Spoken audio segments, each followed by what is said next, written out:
Olá, amigos do canal Nas Pegadas da História. Estou passando aqui rapidamente só para mostrar para vocês essa nova ferramenta do YouTube que ela tem disponibilizado para ajudar aqueles que produzem conteúdo na plataforma. Essa nova ferramenta está aqui nesse botãozinho aqui, ó, valeu. Você clica nele, aqui você vai poder contribuir com o canal Nas Pegadas da História. Vai poder ajudar aí com R$2, R$5, R$10 ou R$50. É muito simples, muito fácil e nós precisamos muito da sua contribuição para continuar produzindo conteúdos aqui na plataforma, tá bom? Ajude aí o canal Nas Pegadas da História. Um forte abraço e continue aí prestigiando o nosso canal. Tchau, gente!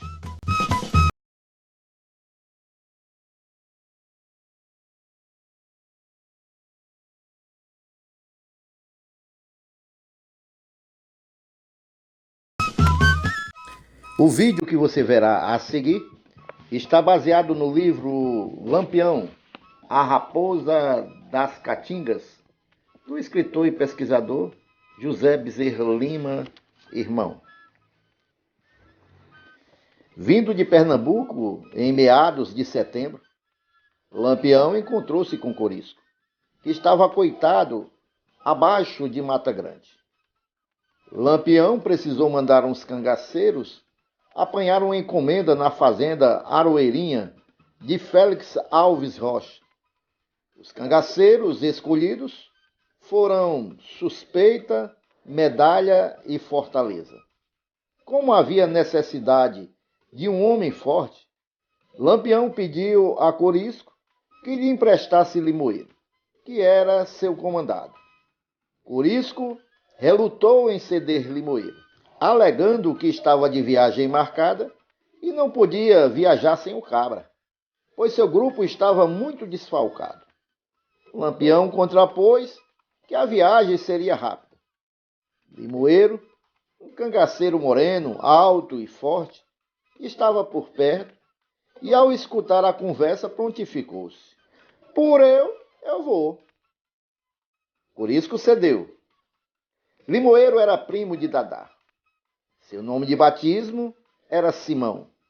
Tinha sido forçado a entrar no bando de Corisco quando, nos fins de 1930, as volantes do tenente Manuel Campos de Menezes e do cabo José Guedes mataram seu irmão Luiz, por ser primo de uma cangaceira. Próprio Simão só não morreu também porque não foi encontrado, mas estava jurado de morte. Seus parentes eram perseguidos em toda parte. Simão passou algum tempo escondido na Caatinga, até decidir, ia ser cangaceiro. Limoeiro era pau para toda obra. Como dizia Corisco, não se esquivava a nenhuma incumbência. Só foi Corisco dizer que ele podia ir, o cabra pegou o fuzil, juntou-se aos 3 companheiros, e seguiram os 4 para a fazenda Aroeirinha. O chefe do grupo era Suspeita. Os 4 cabras eram baianos. Limoeiro Simão Ribeiro da Silva nascera na Baixa do Ribeiro, em Mucururé. Suspeita, Pedro Teixeira Lima, era de Poços, na zona de Paulo Afonso. Medalha, Salviano Gomes de Sá, primo de Durvalina, mulher do cangaceiro Virgínio, era do São Domingos, também na zona de Paulo Afonso. Zé Fortaleza, José Alves dos Santos, era da Serra Negra e tinha parentes em Bebedouro, atual Coronel João Sá. Era o dia 19 de setembro do ano de 1935. Quando chegaram à fazenda Aroeirinha, os cabras foram muito bem recebidos por Félix Alves e sua família, como de outras vezes. Félix era um coiteiro de confiança, tanto assim que seus filhos Tião e Zeca Alves e seus sobrinhos Alfredo e Zusa Alves costumavam viajar com os cangaceiros em breves incursões. Porém, intimamente, Félix Alves vinha sendo pressionado pela polícia, tendo, inclusive, sido ameaçado de morte pelo tenente José Joaquim Grande. Essa era a mesma situação de seu amigo Antônio Manuel Filho, conhecido como Antônio de Amélia, do sítio Promissão, a 2 léguas de Mata Grande. Antônio de Amélia, um sujeito humildinho, quase anão, embora fosse dono de um caminhão e negociasse com cereais nas horas vagas, juntava-se aos cangaceiros e saía fazendo estripulias. Félix Alves e Antônio de Amélia tinham chegado à conclusão de que a melhor forma de provar ao tenente que eles não eram coiteiros seria matando uns cangaceiros. Tinham combinado um plano, juntamente com Tião, Zeca, João e Benedito, filhos de Félix, e os sobrinhos Alfredo e Zusa. Quando os 4 cangaceiros chegaram à fazenda Aroeirinha, Antônio de Amélia se encontrava lá, por acaso. À noite, como de costume, depois de encherem as barrigas, ficaram jogando baralho, dançando e bebendo cachaça até tarde, ao som da rabeca de Zeca Alves, feita por ele mesmo, com a caixa de mulungu, cordas de tripa seca de bode e arco de crina de cavalo. Depois foram todos dormir na beira de um riacho. Os cangaceiros estavam completamente bêbados. Pela madrugada, 20 de setembro, os coiteiros puseram um plano em ação. O único que tinha arma era Antônio de Amélia. Quando ele manobrou o rifle, Fortaleza escutou o movimento e perguntou: "O que foi isso?" Antônio de Amélia passou-lhe fogo. Os outros cabras acordaram já com os coiteiros montados neles. Medalha protestou: "Tião, que falsidade é essa, Tião?" "Pois é, estamos nessa luta ruim", respondeu o coiteiro. O único que reagiu para valer foi Limoeiro, que apesar de embriagado, se atracou ferozmente com Félix Alves. Jogando-o ao chão, Félix gritou: "Alguém aí me ajude, esse cabra tá me sufocando." Antônio de Amélia deu um tiro em Limoeiro, que tombou de lado. Num instante a luta estava acabada.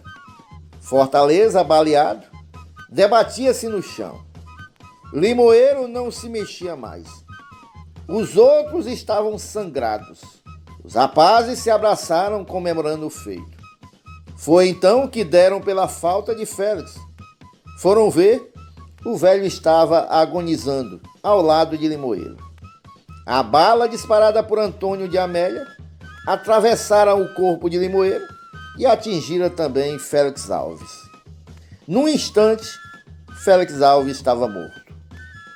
Lampião esperava a volta dos cangaceiros no mesmo dia ou no dia seguinte. Passados 4 dias, desconfiou que alguma coisa estivesse acontecido. A distância era curta. Se era só pegar a encomenda e voltar, por que essa demora?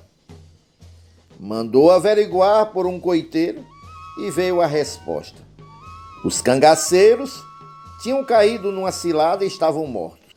O fotógrafo José Uchoa havia tirado a foto dos 4 cangaceiros mortos, apoiados contra uma parede, aparecendo junto o corpo de Félix Alves dentro de um caixão. O coiteiro trouxe a foto. Quando Lampião e Corisco viram, ficaram possessos. "Compadre", disse Lampião, "eu vou matar 100 pessoas por cada um dos meninos mortos. E vamos começar hoje mesmo", completou Corisco. "Vamos acabar com a família de Félix Alves." Dadá avisou: "Eu vou também." Sabendo que corria um risco, todos os homens da família de Félix Alves se armaram.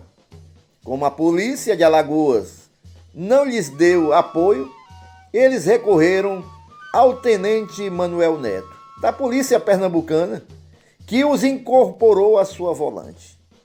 Dadá, ao ser entrevistada por Antônia Mauri, inventou uma história mirabolante. Ela contou que Lampião e Corisco, quando souberam da morte dos citados cangaceiros, decidiram ir imediatamente à fazenda dos Alves para vingar-se e mataram todos eles. Dadá afirmou que participou do episódio. Segundo ela, os cangaceiros chegaram em silêncio à fazenda Aroeirinha à boca da noite. A casa da fazenda era cercada de árvores e, aproveitando-se da escuridão, os cangaceiros cercaram a casa, tomando todas as portas e janelas. Lá dentro, várias pessoas conversavam na sala de jantar. O assunto era as mortes. Numa cama, havia uma velha, entrevada pelos anos. Lampião apanhou uma criança de poucos meses de idade para mantê-la em segurança, enquanto que, com a outra mão, acionava a arma, atirando em todos os adultos. Teriam sido mortas 7 pessoas, apenas sendo poupada a criança, graças à proteção de Lampião. Os filhos de Félix Alves, em entrevista, eles asseguraram ao autor da obra: esse fato nunca ocorreu. Quem se viu mesmo em apuros foi o Antônio de Amélia. Se de um lado estava mal com o Lampião, que agora só o chamava de Antônio de Merda, também estava mal com a polícia, porque o tenente José Joaquim ficou uma fera com as mortes da fazenda Aroeirinha. Sua ira, aparentemente, era pelo fato de não ter sido avisado previamente, a fim de que sua volante estivesse participando do ataque, para conseguir promoções. Mas o motivo era outro. Os Alves revelaram que foi encontrado no bolso de suspeita um bilhete escrito pelo tenente José Joaquim, referindo-se a um fuzil que havia dado de presente ao cangaceiro. Em virtude disso, Antônio de Amélia, além de passar a ser caçado pelos cangaceiros, também passou a ser alvo da polícia alagoana. A fim de safar-se daquela situação, fugiu para Pernambuco e ingressou na volante de Manuel Neto como sargento. Viria a ser reformado como subtenente.